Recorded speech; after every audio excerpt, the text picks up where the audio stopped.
आज आपके सामने है दो बेहतरीन क्रूजर बाइक। एक तरफ है रॉयल इनफील्ड 350, दूसरी तरफ रोडस्टर। आज की इस वीडियो में इन दोनों बाइक में क्या खास है और इन दोनों बाइक में क्या क्या फीचर दे रही है कंपनी, आपके लिए कौन सी बाइक सही रहेगी यह जानेंगे, तो वीडियो के अंत तक बने रहना। अच्छा लगे तो पता है ना क्या करना है। रॉयल इनफील्ड और ईएसडी इंडियन मार्केट की बादशाह रही है। पहले रॉयल इनफील्ड को कुछ खास लोग ही चला पाते थे, अब इसे आम पब्लिक भी आसानी से चला पाती है और हर इंडियन का पहला सपना होता है रॉयल इनफील्ड को चलाए और दूर दूर पहाड़ियों पर लेकर जाए। इस तरह ईएसडी भी अपने टाइम का किंग रहा है। अपने घर के दादा पापा मामा से पूछो, ईएसडी का नाम सुनते ही उनके चेहरे खिल उठेंगे जैसे उनको कोई खजाना मिल गया हो। यह है प्यार ईएसडी का। दोनों ही कंपनी आज यहाँ तक काफी स्ट्रगल करके पहुंची है। रॉयल इनफील्ड ने काफी कुछ बदलाव किया है और वह साफ दिखता भी है। आज हर तरफ मार्केट में नजर दौड़ाओगे तो आपको स्प्लेंडर के बाद रॉयल इनफील्ड ही सबसे ज्यादा नजर आने वाली है। वहीं ईएसडी की बात करें तो पहले 250 सीसी की बाइक बनाती थी। 1970 से लेकर 1990 के दशक तक पूरे 20 साल तक रेसिंग में कोई मुकाबला नहीं था इस बाइक का। इसकी सबसे बड़ी खूबी इसका गियर और किक एक ही था। ड्यूल एग्जॉस्ट और उससे निकलने वाला साउंड ने ही लोगों को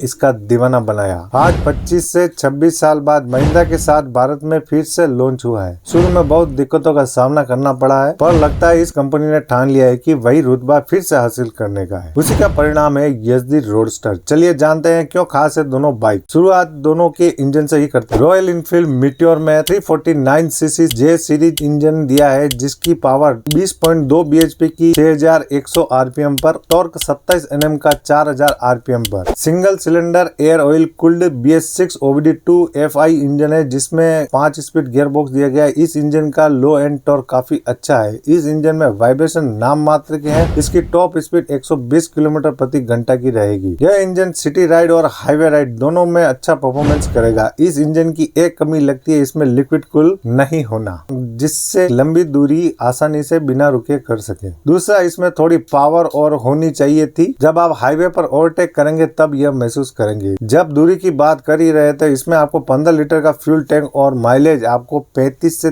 30 के बीच का दे देगी। यह आपके राइडिंग स्टाइल पर निर्भर है। वहीं ईएसडी रोडस्टर में आपको 334 CC single cylinder 4 stroke OBD2 BS6 FI liquid cool engine दिया है, जो पावर प्रोड्यूस करता है 29.23 बीएचपी की 7300 आरपीएम पर और टॉर्क 28.95 एनएम का 6500 आरपीएम पर। काफी अग्रेसिव इंजन है, जैसा कि मैं आपको इसकी हिस्ट्री बताई थी। इसमें आपको 6 स्पीड गियर बॉक्स दिया गया है। इसकी टॉप स्पीड 140 से लेकर 150 तक जा सकती है। यह बाइक सिटी हो या हाईवे, कई बार भी आपको निराश नहीं करेगी। काफी स्मूथ इंजन है। लिक्विड कूल इंजन होने की वजह से हाईवे पर आप आसानी से बिना रुके लंबी दूरी तय कर सके। इसमें आपको 12.5 लीटर का फ्यूल टैंक दिया गया है। माइलेज सिटी में 25 से 28 और हाईवे पर 26 से 30 का मिल जाएगा। वैसे यह आपके राइडिंग स्टाइल पर भी निर्भर करता है। यह बाइक एक रॉकेट है। इसका थ्रोटल रिस्पांस काफी अच्छा है। साथ ही इसमें आपको स्लीपर असिस्ट क्लच भी दिया गया है, जो कि रॉयल इनफील्ड में 350 सीसी किसी भी बाइक में नहीं आता है। काफी एडवांस है यह बाइक। फीचर की बात कर ही रहे तो रॉयल इनफील्ड मीटियोर में सेमी डिजिटल मीटर दिया गया है। स्पीडोमीटर एनालॉग में दिया गया है। बाकी सारी जरूरी इंफॉर्मेशन जैसे service reminder, gear position indicator, side stand, fuel gauge, time, odometer, trip meter, Bluetooth connectivity, triple navigation, mobile charging के लिए USB पोर्ट भी दिया गया है मीटियोर 350 में। वहीं ईएसडी रोडस्टर में आपको फुल डिजिटल मीटर दिया गया है, जिसमें सारी इंफॉर्मेशन डिजिटल में दिखाई गई है। Speedometer, odometer, fuel gauge, tachometer, side stand alarm, trip meter, time, fuel warning indicator, gear position indicator, सारे जरूरी फीचर्स के साथ आती है। पर इसमें आपको मोबाइल चार्जिंग सॉकेट अलग से लगवाना पड़ेगा एसेसरीज के तौर पर। अब आ जाते हैं लाइटिंग सेटअप पर। रॉयल इनफील्ड मीटियोर 350 में आपको LED हेडलैम्प और पीछे का टेल लैम्प भी LED मिल जाएगा। बाकी चारों साइड इंडिकेटर आपको बल्ब भी मिलेंगे। वहीं ईएसडी रोडस्टर में सारा लाइटिंग सेटअप आपको LED में ही दिया गया है। स्विच क्वालिटी की बात करें तो रॉयल इनफील्ड में रोटेट वाले स्विच दिए गए हैं। क्वालिटी प्रीमियम है, पर यूजफुल होने में थोड़ा सा वक्त लग सकता है। इससे पूरा क्लासिक लुक दिया गया है। वहीं ईएसडी रोडस्टर में स्विच क्वालिटी प्रीमियम है, कहीं से भी आपको लो फील नहीं करवाते हैं। हैंडल बार मीटियोर का ज्यादा चौड़ा है कंपैरिजन ईएसडी रोडस्टर। पोजीशन दोनों में ही काफी कंफर्ट दी गई है। मीटियोर आपको थोड़ी बड़ी बड़ी और भारी भारी सी लग सकती है, लेकिन इसका वजन 191 किलोग्राम है, पर चलाने पर यह फील नहीं होगा। वहीं ESD आपको स्लिम ट्रिम लगेगी, पर यह आपको 194 किलोग्राम की बाइक लगेगी। 3 किलो ज्यादा वजन है मीटियोर से, पर चलते वक्त इसका भी वजन महसूस नहीं होता है, न सिटी राइड में न highway. Seat height ESD roadster की 790 mm है, वही मीटियोर 350 की 765 mm है। मीटियोर की छोटी सीट हाइट होने से कम हाइट वाले बंदे भी इसे आसानी से चला पाएंगे। दोनों में ही स्प्लिट सीट दी गई है, काफी आरामदायक सीट है, पर यहाँ रॉयल इनफील्ड बाजी मार देता है। काफी कंफर्ट सीट दी गई है मीटियोर 350 में कंपैरिजन ESD रोडस्टर। मीटियोर का ग्राउंड क्लियरेंस 170 mm है, ESD रोडस्टर का ग्राउंड क्लियरेंस 175 mm है। ESD का व्हील बेस 1440 mm है, वही मीटियोर का 1400 mm। अब आ जाते हैं सेफ्टी और कंफर्ट पर। दोनों ही बाइक में फ्रंट में टेलीस्कोपिक सस्पेंशन दिए गए हैं 41 mm फोक के साथ। पीछे के सस्पेंशन की बात करें तो मीटियोर में twin tube emulation shock absorber 6 step adjustable दिए गए हैं, वही ESD रोडस्टर में twin shock absorber gas charge दिए गए हैं। दोनों ही बाइक में ड्यूल चैनल ABS दिया गया है, बाईबरी के ही कैलिपर दिए गए हैं। रॉयल इनफील्ड मीटियोर में front brake disc size 300 mm है और रियर में 270 mm का डिस्क ब्रेक दिया गया है। व्हील साइज की बात करें तो मीटियोर में आगे 19 इंच और रियर में 17 इंच के एलॉय व्हील दिए गए हैं। टायर साइज आगे 100/90/19 और पीछे का जो टायर है वो 140/70 के ट्यूबलेस टायर दिए गए हैं, जो काफी ब्रॉड है। वही ESD रोडस्टर में front disc brake size 300 mm है, रियर में 240 mm का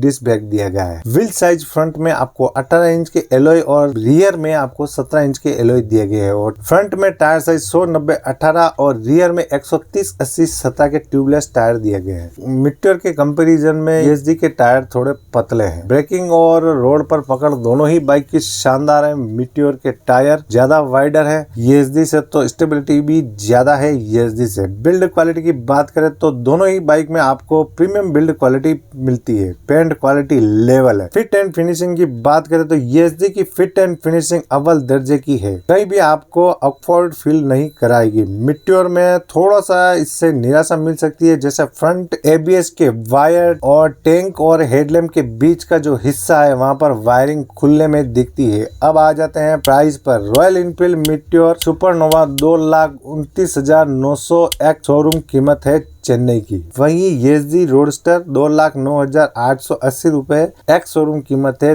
दिल्ली की। मीटियोर में आपको बहुत सारे कलर वेरिएंट मिल जाते हैं, फायरबॉल, स्टेलर, अरोड़ा, लास्ट में सुपरनोवा टॉप मॉडल है। वहीं ESD में आपको 3 वेरिएंट मिल जाते हैं जिनमें कलर डिफरेंस है, बाकी सारी चीजें सेम है, जैसे ड्यूल टोन, क्रोम, डार्क। इन तीनों वेरिएंट में प्राइस भी मामूली से ही बढ़ते हैं, 1000 से लेकर 2000 का डिफरेंस है। अब बात करते हैं कौन सी खरीदनी चाहिए। प्राइस के हिसाब से देखा जाए तो मुझे ESD रोडस्टर ज्यादा वैल्यू फॉर मनी लगती है, क्योंकि इस प्राइस रेंज में ESD जो ऑफर दे रही है वह काफी एडवांस है। रोडस्टर में पावर परफॉर्मेंस अच्छी है, बिल्ड क्वालिटी भी प्रीमियम है, ड्यूल एग्जॉस्ट है जो कि अभी तक इंडियन मार्केट में 350cc सेगमेंट में किसी और भी बाइक में नहीं मिलता। शानदार साउंड है। सबसे बड़ी खासियत लिक्विड कूल इंजन और slipper assist clutch, 6 speed gear box जो लॉन्ग राइड में आपको यूजफुल है। इस बाइक से सिटी राइड हो या हाईवे दोनों ही बड़ी आसानी से टैकल कर सकते हैं। वही मीटियोर में आपको वेरिएंट बहुत मिल जाते हैं, आप अपने बजट के अनुसार मॉडल चुन सकते हैं। रॉयल इनफील्ड का भरोसा है, सर्विस नेटवर्क भी काफी अच्छा है, पार्ट की अवेलेबिलिटी भी ज्यादा है कंपैरिजन ESD से। ESD का सबसे बड़ा माइनस पॉइंट सर्विस नेटवर्क और पार्ट्स की अवेलेबिलिटी, इस पर कंपनी ध्यान दे रही है। इन दोनों में मेजर डिफरेंस ये है कि माइलेज और फ्यूल टैंक। जहां मीटियोर 15 लीटर का फ्यूल टैंक लेकर आती है, माइलेज 30 से 35 के बीच का दे देती है। वहीं ESD रोडस्टर में फ्यूल टैंक 12.5 लीटर का दिया गया है और माइलेज औकात में रहकर चलाई तो 28 से 30 तक, बाकी ज्यादा बड़े तो फिर भगवान ही जाने कितना माइलेज मिलेगा, क्योंकि पावर से खेलोगे तो माइलेज को भूलना ही पड़ेगा। अरे मैं आपको कंफ्यूज नहीं कर रहा हूँ, मैं तो इन दोनों बाइक की खूबी और खराबी दोनों चीज़ें आपके सामने रख दी है। अब आपको डिपेंड है कि आप कौन सी लेना चाहते हैं, तो भी इसमें आपको मैं मदद कर सकता हूँ। अगर आप आरी के डाई हार्ड फैन है तो मीटियोर की तरफ जाइए। इजी क्रूज़ बाइक है, माइलेज भी अच्छा दे देगी और प्रीमियम क्वालिटी है, कोई प्रॉब्लम नहीं, बहुत अच्छी बाइक है और सालों से चल रही है और इसका सर्विस नेटवर्क भी बहुत तगड़ा है, जो कि मैं आपको इस वीडियो में पहले ही बोल चुका हूँ। और अगर आप कुछ नया ट्राई करना चाहते हैं, रॉयल इनफील्ड से थक चुके हैं कि नहीं मेरे को पावर की ज़रूरत है, तो आप ESD की तरफ जा सकते हैं। पर इसमें आपको जैसे पावर ज़्यादा मिल रही है तो माइलेज थोड़ा ड्रॉप होगा। वो 35 से 30 मीटर 35 से 30 दे देगी, मतलब 30 से 35 का माइलेज दे देगी, या आपको 30 के अंदर अंदर का माइलेज देगी। या आपके वैसे चलाने के ऊपर डिपेंड होगा। वैसे भी आप ESD पे बैठेंगे तो मैं 100% कह सकता हूँ कि आप उसको भगाए बगैर नहीं रह पाए। ESD की तरफ मतलब एक फ्यूचरिस्टिक बाइक है वो, उसमें जो ESD ऑफर कर रहा है वो सारे फीचर आपको अच्छे से मिल जाएंगे। और जो जिस प्राइस रेंज में मीटर आ रही है उसमें वो सारे फीचर आ जाने चाहिए थे, रॉयल इनफील्ड देंगे। जैसे दो फीचर मैं आपको बताता हूँ, एक तो लिक्विड कूल और एक स्लीपर असिस्ट क्लच। ये दोनों ही चीज़ें, जैसे एक बार स्लीपर असिस्ट क्लच को छोड़ दिया जाए तो एक बार आपको लिक्विड कूल इंजन, जो कि आपको हाईवे हो या सिटी, तो आपको कहीं भी प्रॉब्लम नहीं आएगी। वो लंबी लंबी राइड आप आराम बगैर रुके कर सकें। बस इसमें खाली यही प्रॉब्लम है कि मैं फ्यूल टैंक के बारे में बता दिया। 15 लीटर आपको मीटर में मिलेगा और इसमें 12.5 लीटर का ही फ्यूल टैंक। ठीक है दोस्तों, बाकी बाइक दोनों ही बिल्ड क्वालिटी में बहुत बेहतर है। अगर मेरे से आप पूछेंगे मैं कौन सी बाइक लेना पसंद करूँगा, देखो मैं मीटियोर मेरे घर में है तो मैं एक बार ESD की तरफ जाना चाहूँगा। मुझे ESD की पावर बहुत अच्छी लगती है। मीटियोर में मेरे को थोड़ी पावर और सीट हाइट की प्रॉब्लम आती है। ठीक है दोस्तों, अब मुझे भी ज़रूर बताना कि आप कौन सी बाइक लेने वाले हैं। ठीक है, और भी कोई बाकी पॉइंट छूट गया हो तो कमेंट बॉक्स ओपन है, आप सवाल ज़रूर करना। और चैनल को अभी तक सब्सक्राइब नहीं किया, सब्सक्राइब जरूर करना। मिलते हैं अगले वीडियो में, तब तक के लिए गुड बाय। और वीडियो को शेयर भी कर दिया करो ताकि आप अकेले ही मज़ा ना लो।